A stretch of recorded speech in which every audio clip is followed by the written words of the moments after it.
वह सीधे उसी कमरे में गई जिसमें उस दिन बैठी थी। ऊपर की मंजिल के अंतिम छोर पर होने के कारण एकांत अधिक था। आज वह सोफे में नहीं धसी बल्कि कुर्सी पर ही बैठ गई थी। सामने की कुर्सी खींचकर मुझे बैठने के लिए इशारा किया। हमारे बीच में लाल संगमरमर की एक छोटी सी मेज थी। उसके ऊपर कोई पत्रिका बिखरी हुई थी। आपने मुझे माफ तो कर दिया ना? वह मुस्कुराई। उनकी मुस्कुराहट सहज ही नहीं, आत्मीय भी लगी। मैं भी अपनी मुस्कान छिपा न पाया। आप तो मुझसे बड़ी हैं, तो क्या भूल बड़ों से नहीं होती? वह हंस पड़ी थी। तुम्हारी तरह उनकी भी हंसी बड़ी मोहक होती थी, भीतर कहीं दूर तक गुदगुदाने वाली। आपकी इजाजत हो तो? उन्होंने सन्नाटा तोड़ते हुए बड़े संयत स्वर में कहा। एक सिगरेट पी लूं? मेरे उत्तर से पहले ही वह टीन के गोल डिब्बे से एक कीमती सिगरेट निकालकर तरासे हुए अपनी गुलाबी होठों पर लगा ली थी। उनके होठ सचमुच कितने सुंदर थे। अब तक की जिंदगी में इतने आकर्षक होठ शायद ही मैंने पहले किसी महिला के देखे हो। जब हम लखनऊ विश्वविद्यालय में पढ़ते थे तभी से इसकी कुछ ऐसी लत पड़ी कि अब छुड़ाए नहीं छूट पा रही है। बाहर तो नहीं, हाँ, पर कभी कभी बोरियत मिटाने के लिए अवश्य पी लेती हूँ। आप पिएंगे? जी, आदत नहीं, मैंने झिझकते हुए कहा था। वे तो मेरी हर बात मान लेते थे।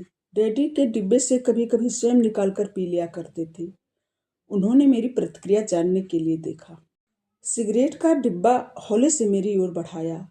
आज पी लीजिए ना, सच पाप नहीं लगेगा। लगेगा भी तो प्रायश्चित कर लेंगे मंदिर जाकर। खुला डिब्बा अब मेरे हाथ पे था। मैं कोई निर्णय लूं इससे पहले ही उन्होंने माचिस जला दी और जलती तीली मेरी ओर बढ़ाई। विवश भाव से मैं उनकी ओर देखकर एक सिगरेट यूं ही हाथ में पकड़कर जलाने लगा तो वह हंस पड़ी। आप अछूत नहीं हो जाएंगे मास्टर जी, पीजिए, होठों पर लगाइए तो सही। सच आप कितने खूबसूरत लगते हैं, हम भी देखें। श्रीमती दत्ता आज यह क्या कह रही थी? मैं देखता रहा, तनिक परेशान सा। आप तसल्ली से बैठिए ना, मेरी ओर देखकर बतलाइए मैं चश्मा लगाकर कैसे दिखूंगी? बहुत अच्छी। इस पर वह हंस पड़ी थी। नहीं नहीं, आप मजाक कर रहे हैं। बुढ़िया लगूंगी बाबा, एकदम आंटी। इसीलिए तो पहनती नहीं। डॉक्टर दत्ता तो कई बार कह चुके हैं।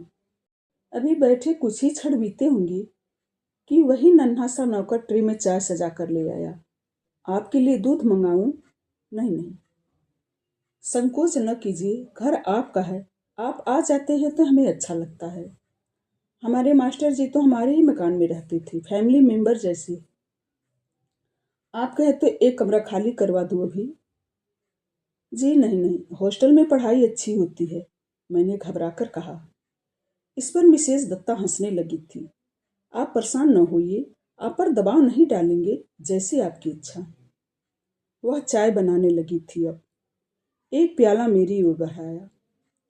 सच वे दिन कितने अच्छे थे। घर के सामने ही आम था। कच्ची अमियाँ तोड़कर खाने में कितना मजा आता था। हमने तरह तरह के तोते पाल रखे थे। 4-5 तो बिल्लियां ही थी, कोई नीली आंखों वाली तो कोई पीली।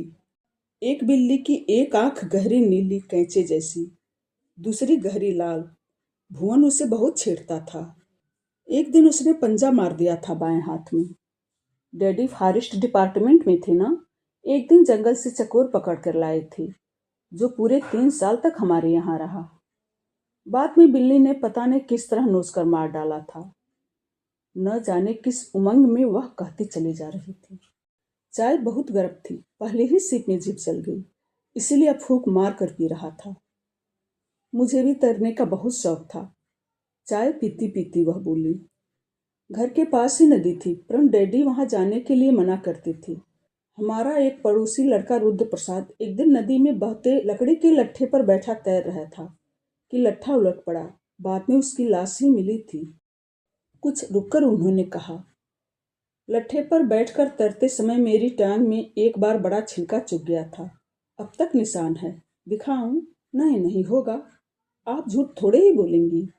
मेरे मुंह से सहसा निकल पड़ा। श्रीमती दत्ता मेरी प्रतिक्रिया देखते ही फटकर हंस पड़ी। देर तक हंसती रही, निरंतर।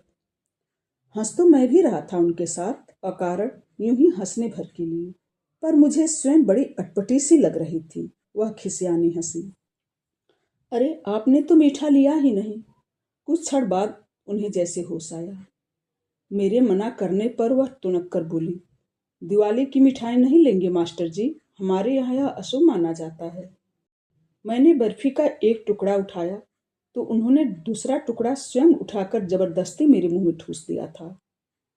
अपने बंगले का हर कमरा उन्होंने दिखलाया, जैसे टूरिस्ट गाइड किसी प्राचीन ऐतिहासिक इमारत के महत्व के बारे में बतलाता है, वैसा ही उत्साह था उनकी आकृति में।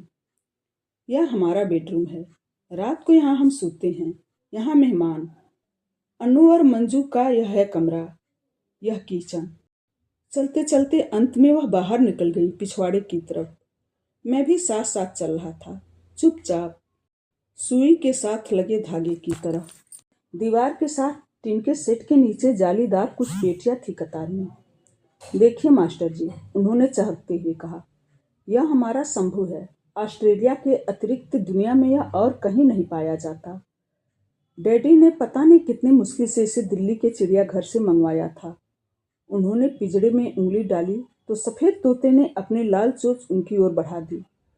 यूं ही इसे हवा में पुचकार कर वह आगे मुड़ी।